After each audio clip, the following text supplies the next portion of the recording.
we are talking about the Detroit Lions. Pretty excited about this one, to be honest, because this is a team that we talk about failure, and they're probably one of those teams that come to mind, but they've improved a ton. And one of the places they've improved in that maybe people didn't expect is at the quarterback position. They took somebody that people were calling a bust at the number 1 overall pick in the 2016 NFL draft. He was carried by his defense to the Super Bowl a couple years into his career. Well, now his team is one step away from the Super Bowl at the time of this recording. Goff's story is phenomenal. The productivity is undeniable. If he makes it to the Super Bowl with this team, I'm ready to put him right up there with Stafford. And Stafford's had a phenomenal career. Goff had a lot of help early on, but this is a team that was really built from the ground up. He put up the second 30-touchdown season of his career, and he also cleared 4,500 yards. Dylan, you and I have identical grades. That's my argument for the A-. What do you got on Jared Goff? Yeah, Goff had a strong showing the past couple seasons, I would say, specifically towards the tail end of last year, where he proved that he is the guy in Detroit. This year just solidifies it that much more. I mean, leading the Lions to not 1 but 2 playoff home wins, that's a big deal. And now in the NFC Championship, also the numbers are pretty comparable to his Super Bowl run with the Rams. And when he was with the Rams, he had Todd Gurley, who was another offensive piece. That was another reason that he got carried to the Super Bowl, but the numbers are pretty similar. It's interesting, right? We keep hearing these stories of Goff got carried here, Goff got carried there. I think Goff and really this entire Detroit Lions team has earned their flowers. This year, even the first year that Goff was with this team where it looked really ugly early, and then all of a sudden, even last year, this team turns it around, takes out the Packers in week 18, and nearly makes the playoffs, but the Seahawks squeak in that final spot. They go on the tear this year, go 12-5, and Goff's at the forefront of it. But you kind of alluded to this, Dylan. Arguably the strongest aspect of this offense is the backfield. We saw Jamal Williams and DeAndre Swift last year. This year it's the first-round pick out of Bama and Jahmyr Gibbs. And then you also have somebody in David Montgomery who has been phenomenal. Gibbs more of your between-the-20s guy, and then Montgomery's going to punch it in. He's your Jamal Williams of this year, if you will. I've got him at an A+. I was a little ticked off at the beginning of the year because I felt like we were kind of misled in terms of how much Jahmyr Gibbs was going to be utilized. I figured a first-round pick would get more carries from the get-go, and it'd be 50-50. And for the first couple of weeks, the fantasy community's freaking out going, not only is David Montgomery getting 75% of the touches at some points and, 60 to 70% of the snaps, he looks good. He looks really good. He's on a winning football team, and he's getting these reps. Not somebody we really invested in Dynasty. And then things leveled out, and we almost got a pair of 1,000-yard rushers. I might just declare this the best 1-2 punch in the league out of the backfield. It can't get much better than this. I've got him at A+. You've got him at an A. My mistake, I threw A- in here, but it should be an A. Yeah, I have him at an A. I am very hesitant to give that A+ just because it's 1 year with the pairing of Gibbs and Montgomery, so we'll have to see how it matures. Montgomery's getting up there in age. That's probably my downside. The good side is that Montgomery and Gibbs, like you said, had a weird early season showing, but now it's clear that Gibbs is that every down back and Mont is that power back. We saw that transition halfway through the year where Mont was getting more of the goal line rushes and Gibbs was more of that receiving finesse back. The two backs also have a pair of 23 rushing touchdowns between the two, which is absolutely insane. That's just an absurd amount of points between the running backs. That's interesting, right? I feel like we saw this with the Packers. I always use this example. When you have two different types of running backs that can complement one another, when you have your short yardage situation in Mont this year, and you have somebody who can get out on the open field and just tear you up. He kind of looks like an Alvin Kamara from early on in Jahmyr Gibbs. You've got a deadly combo, and then game script-wise, you're working the fact that this team has won a lot of football games. So, yeah, very, very bright future and, bright present for the backfield. It's no secret that the running back room is one of the many strengths of this Lions team. We'll go to the wide receivers where it gets a little rough by comparison. B+ and B from Dylan and I. It's still a great story, and Amon-Ra St. Brown being a late-round draft pick and, still being able to name off everybody that was picked in front of him at that very same position. He had a career year. Josh Reynolds and Khalif Raymond stayed healthy this year as well. They missed some extended time a couple of years ago, but this year, phenomenal. And they were the third and fourth options behind Laporta. We'll get into tight ends next. Very impressive numbers considering how the run game has performed, really at the forefront of this team, that we're going to go and hit you in the teeth and run it right up the gut personnel that and mentality that Dan Campbell has kind of brought forward. This is an all-around successful bunch. A bit of a drop-off from the one to the rest of them because Laporta's kind of wedged in there. But I still got him at B+. I mean, Amon-Ra has looked phenomenal. What do you got?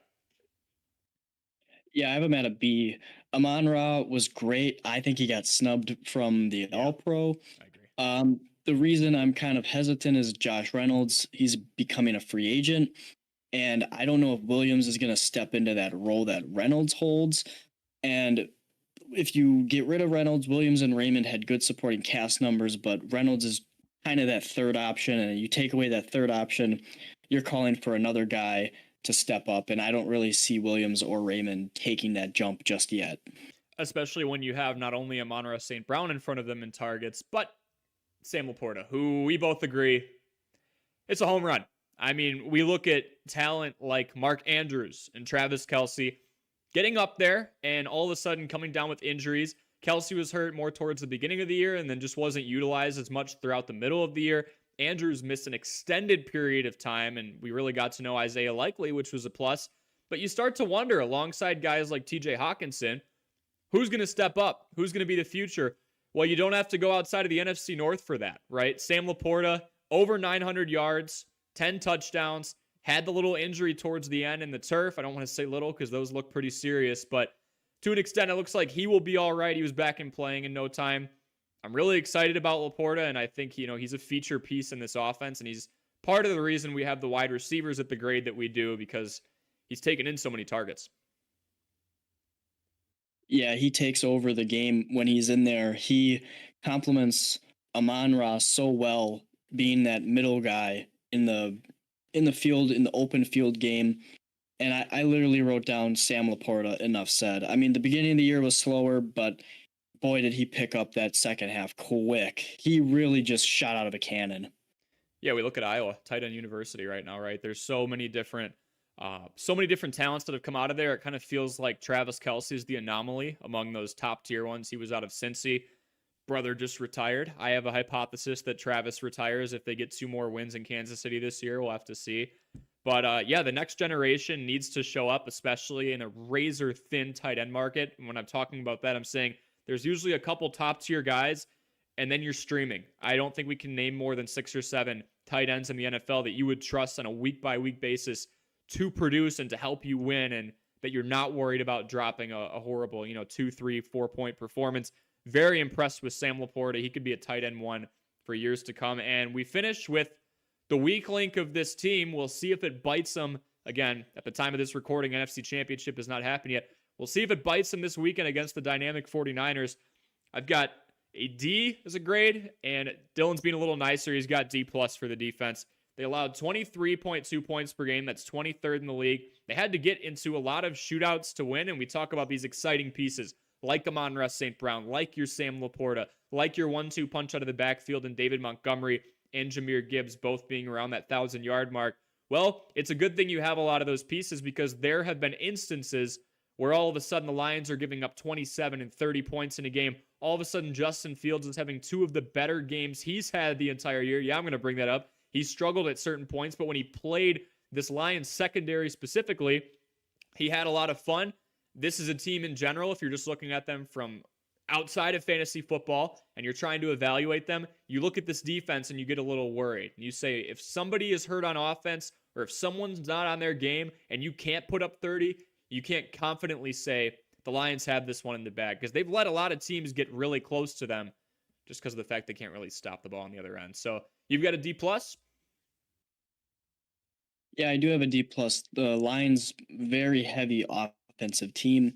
They have a few bright pieces on that defense. I'd like to think Aiden Hutchinson, holy man, is one of the bright pieces. You have stud veterans like Alex Anzalone as well. The secondary is a little rough but I think they're going to draft secondary because that's kind of a weaker point on that defense. So looking on, they get a first round pick on the defensive side, specifically cornerback or safety. I could see that really being a big piece on the defense next year. So I'm giving them the benefit of the doubt here. I agree. I think defensive back might be the move. One thing I forgot to mention here, 253 passing yards per game allowed. That's the third highest. I will say, when you win 12 of your 17 games, teams are naturally going to go throw heavy because they're working from behind. But I mean, there are not other teams that are 12-5 or up in this vicinity allowing 253 passing yards a game. That is a lot. Teams are really able to will their way back into games that may be able to, you might be able to say it's put away. You can wrap it up, put a bow on it. That's not the case against this Lions secondary right now. We'll have to see what they invest. But outside of the defense, Detroit, you're in great shape and for a very long time. The names that we mentioned, of all of them, Jared Goff is the eldersman, and he's still, I would say, wrapping up the first half of his career if he stays healthy. Amon St. Brown, super young. Jahmyr Gibbs, a rookie. David Montgomery just off of his rookie contract. Sam Laporta, rookie. I mean, a bunch of studs on this team, a lot to look forward to in Detroit, not just as a football fan, but in Dynasty. You should be eating up those names, buying them for sure. There's a lot to be excited about there.